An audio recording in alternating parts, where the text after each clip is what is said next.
Welcome back to Celebrity Radio. It's Alex Belfield talking to some of the country's biggest stars and some of my favourite people. And we've got one for you today. An old friend of the show, Kerry Katona, has become one of the most loved and popular stars in Britain. She's going to be appearing in Cinderella at Lincoln's new Theatre Royal. And I'm delighted to say the fairy godmother joins us now on the phone. How are you? I'm all right, but I just want to apologise to your listeners because I have a chest infection. We're actually not on stage at the minute, so I'd rather be poorly now before we do 2 to 3 shows a day. It's an incredible schedule. You start on December the 5th through January the 8th at the Lincoln New Theatre Royal. This is your first panto. How does it feel, firstly, to be asked, and then the reality of doing it? I have done panto before, but I was only 9. I was playing buttons. I'm absolutely over the moon that people actually think that, I'm going to sell some tickets and they want to come and watch the show. And I have been offered to do it before, but I've always turned it down because it being Christmas and the children. But I kind of thought, you know what, sod it, I'm going to give this one a go because I love acting as well. And it's nice to play somebody else rather than being Kerry Katona for a change. I imagine being you is exhausting. I mean, I look at the papers every day and you're mostly in them. I guess it's a game that you've learnt how to play well. And absolutely, definitely. And that is what it is. It's not so much... Sorry if you can hear my children in the background. Don't worry. Well, most of the magazines and the papers also, most of it is literally just made up. A paparazzi will take a picture, they send the pictures into the news desk and they put a story to go with it. Or sometimes they just use an old picture and put another story with it. And, I've kind of learned to live with it because it's almost, these are magazines, they are gossip magazines, and it's almost like the bad, what they call the Beano magazines. That's what they're like. The comics, it's like a script from EastEnders or Coronation Street, and it's just entertainment for the public. I mean, all of it is absolutely rubbish. It really is just pure rubbish. But as long as it entertains the public and it makes them feel better about themselves, if the papers are putting me down or the magazines are putting me down, then that's my good deed done for the day. Well, I don't know about that. I last met you face to face. We did a lovely interview at the BBC, I don't know, maybe 10 years ago now. And I said to you then, I care about you desperately. And I think the public do. We do care that you're okay. I mean, I see this week in the paper, you've had some surgery. Are you physically okay? Let's start there. Oh, God, yeah. I want to make it really clear, I would never pay for any kind of surgery, ever. I never, ever, ever would. To be honest, I didn't really need it, but also on the other side of it, and this is why I kind of take the criticism with it, I'm a 5, and if it generates an interest of, an into a photo shoot, then so be it. I have 5 kids to feed. Yeah. I'm not saying I'll go to extreme of cutting my body up just to do that. But even after having 5 children, I don't want no more kids now. And I think it's time for me to enjoy me and my body. I would never want to. I don't think being super skinny is the healthiest thing. I mean, if you're naturally skinny, that's great. But, people say, oh, you're not a good influence on your children. I've had 5 kids. Right. 5 children. I'm a healthy size 10. I just got rid of a little bit of a bump, at the front of my belly. And I think if any mother who had 5 children got offered something like that, I'm sure they'd snap it up. They'd eat it off your hand. They really would. And, I am a mother of 4 girls and a boy. And I would never suggest to any of my children to go and get surgery to help improve their looks. I wouldn't, unless you were completely and utterly unhappy that was something that was so distraughting to you, then do it. The best way to lose weight and to keep in shape is exercise and a healthy diet. I know that. And that's what I would say to anybody. I just lost 5 stone since 2011. I was a big fat pig. Oh, wow. And, there are things that dangle like stalactites. I'd love to have a penis extension. If I had the money, I'd have it all done. I really would, Kerry, I'm telling you. I don't blame you, but I don't think I will personally pay for any kind of surgery. But if they offer it for you free... If you offer it you can't be stupid not to one time. How many people get offered that kind of a opportunity to get rid of something. Can you hear my little girl in the background? I do apologize. Don't worry. You're not going to be like Joan Rivers, though, where you keep having it all done on you. Oh, yeah, I've never had anything done to my face. Never had anything done to my face, despite what you read. This is me. And touch wood, I'm just touching some wood. I've been really blessed with my face. Well, I think I have anyway. You know, I've got good skin, I've got a baby face, and yeah, this is all me, my face. Boobs on my own. It was just a mini tummy tuck that I had on a, I thought, well, why am I under get a bit of fat out of them thighs. Very good. Well, as long as you're okay, that's all we care about. Yeah, I'm really happy. And also, never do it to anybody else. You know, if this is something you're considering, make sure you do it to you. And, if someone's not happy with the way you look, then they should be bloody with you. I agree. Let's talk about moving up to Lincoln to do the pantomime, because that must have been a big decision. How did the girls feel about it? Because you are literally moving the entire family to do this gig. Yeah, we moved here last week, just over a week ago. Yeah, the kids were really, really excited. It's just new and exciting for them to, to come and watch how the play works, especially for my older two girls, who, they love watching me at work and, watching behind the scenes and watching the dancers and, picking up quite a bit from it.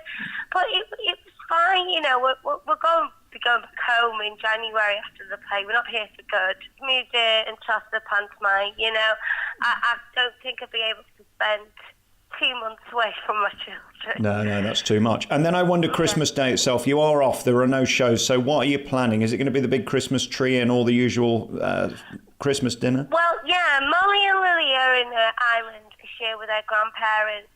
They fly out the end mid-December, and so it'll just be me, myself, my husband and the younger 3 children, and we're not cooking this year. We're going to go out for a meal instead and have it cooked for us. With it being such a full-on schedule, the last thing we both want to be doing is cooking. Yeah. Plus, I can't cook. I'm a terrible cook, so we just thought we'll go for a nice meal, a nice Christmas meal that way, and then come home and, do the usual play the board games and, lovely. Watch the Christmas movies together, and then straight back into work on Boxing Day. Is it tough waving the girls goodbye? I know it's the way modern families work. That can't be easy for you. Do you take that hard, or are you used to it now? Yeah, it's always hard when your children aren't with you. Molly and Lily, Molly's 15 now. I do alternate years with their grandparents. So, yeah, sometimes, it's always hard saying goodbye to your kids, especially at Christmas. But also on the plus side, it's not as mental. Right. It's not as like, we'll all go get the car out, go here. But yeah, it's never, ever the fully same when all your children aren't together. Especially at Christmas. It's really hard. Let's talk about the play, the pantomime itself for a moment, Cinderella. You're playing Fairy Godmother. Are they making you fly in this? Is it the full sort of panto thing where you're going to be on constantly? How much have you got to do in it? Well, I'm quite full on in the first half. Luckily enough, luckily enough for me, I'm not on it as much as Buttons. Yeah. Buttons, Christopher, who plays Buttons, he used to work on TVB. Oh my God, he's absolutely amazing. And I wish I had his energy off stage and what he's got on. He's just non-stop and he's so full on, and he's remembered all his lines, and he's absolutely lovely. And that goes to all the members of the cast.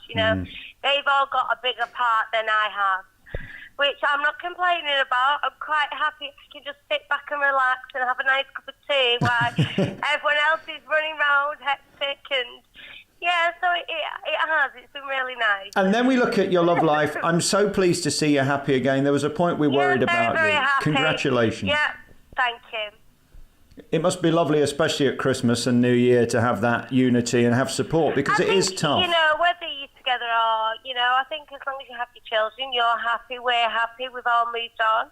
And that's where I'd like to leave that one. Yeah, but we're all really, really happy. My husband's been absolutely amazing. He's looking after the kids every single day while I go off to work, and he's doing all the washing, and, he's just been amazing. He's just so supportive. He's running the kids around, and... Oh, wonderful. Yeah.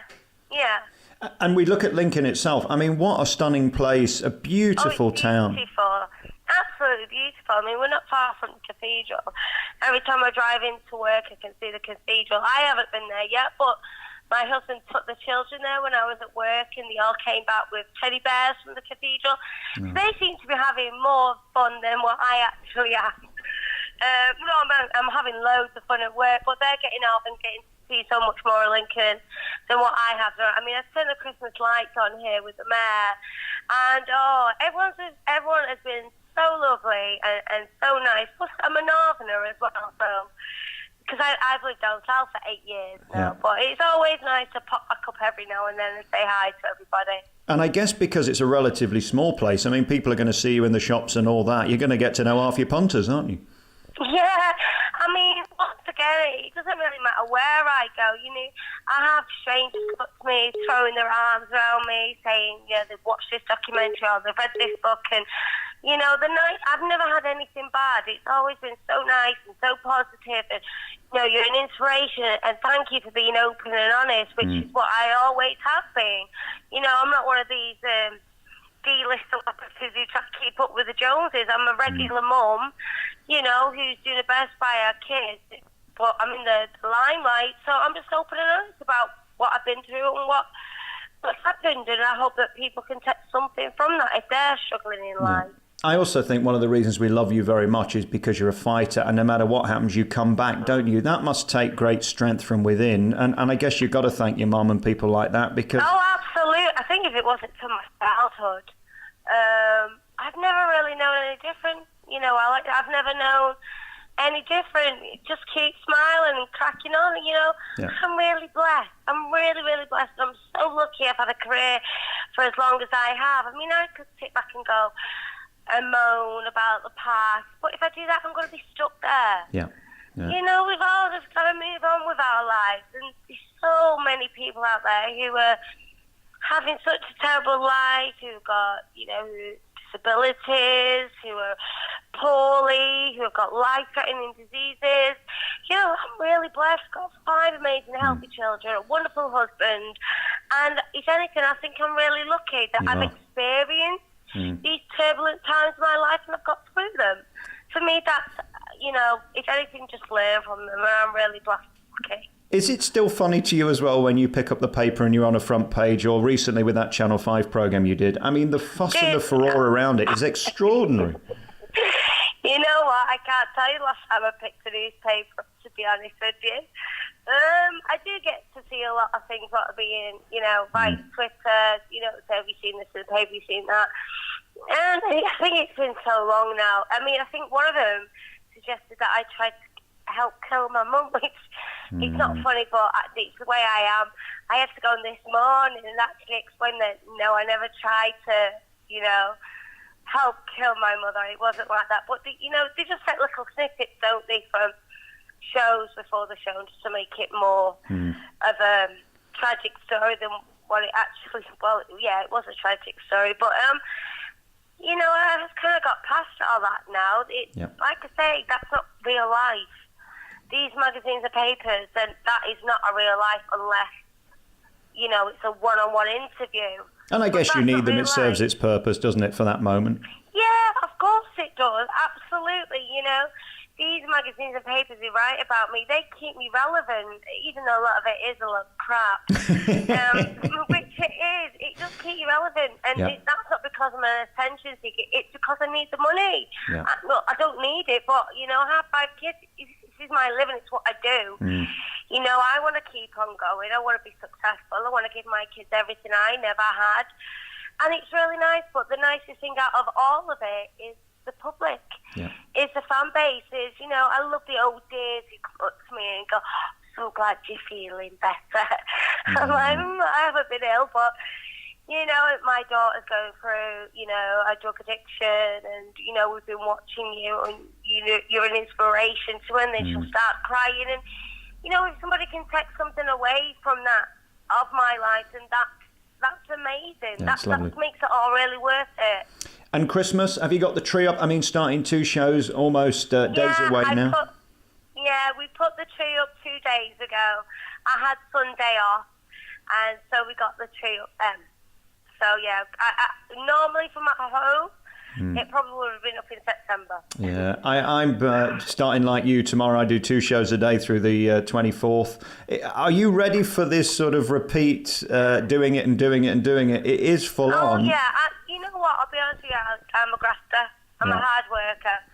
You know, and yeah, absolutely, it's gonna be worth it, especially when you see all the little kids in the audience and they're the drive, aren't they? Yeah, it absolutely is the drive, and my kid's going to come and watch it. Oh. My husband's offered to, play the understudy buttons. He's trying to get involved in the show some way, one way or another. Fantastic. Hey, listen, Kerry Katona, it's always lovely to talk to you. Do we get whole again, by the way, in the show? Will you be singing? I think I might mention. Yeah, I am singing, but you have to come and watch the show to find out what it is. Oh, good tease. You can see Cinderella from the 10th. You can see Cinderella from December the 5th through January the 8th, 2017 at the Lincoln New Theatre Hall, a gorgeous theatre in a beautiful town. That Christmas market is remarkable as well, so make it a day out. You'll have a lovely time with Kerry in Cinderella. Lovely to talk to you. Keep on keeping on because we love you very much. Oh, thank you, Alex. All the best. Have a lovely Christmas, and I'll see you at the Panto.